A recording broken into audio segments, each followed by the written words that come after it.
Дүниеден озды. Ассалаумағалейкум армақазақ, арнамызға қош келдіңіз. Қазақстан және жаһанда болып жатқан ең соңғы жаңалықтарды алғашқылар қатарында білгіңіз келсе, арна төмендегі бір ғана лайк және подписка түймелерін баса кетуді ұмытпаң. Ал онда біз бастадық.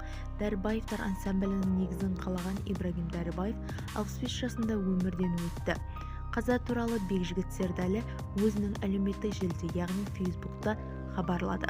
Қазақ эстрадасында жас жұбайлар аман бол, оқ сияқты, нұрлы арман, айтшы жаным, сендей болмайды, сүйгеніме сияқты танымал әндерді алғаш кассетамен таратқан. Дәрібаевтар отбасылық ансамблінің негізін қалаушы Ибрагим Дәрібаев дүние салды. Бақұл бол бауырым.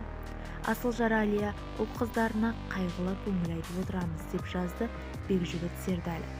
Ансамблдің жетекшісі Ибрагим Дәрібаев 1959 жылы 11 сәуірде Түркістан облысы Ленгір ауданында дүниеге келген. 1990 жылы Шымкент қаласында отбасылық Дәрібаевтар ансамблін құрады. Бізді тамашалауды жалғастырыңыз. Сау саламат болыңыз.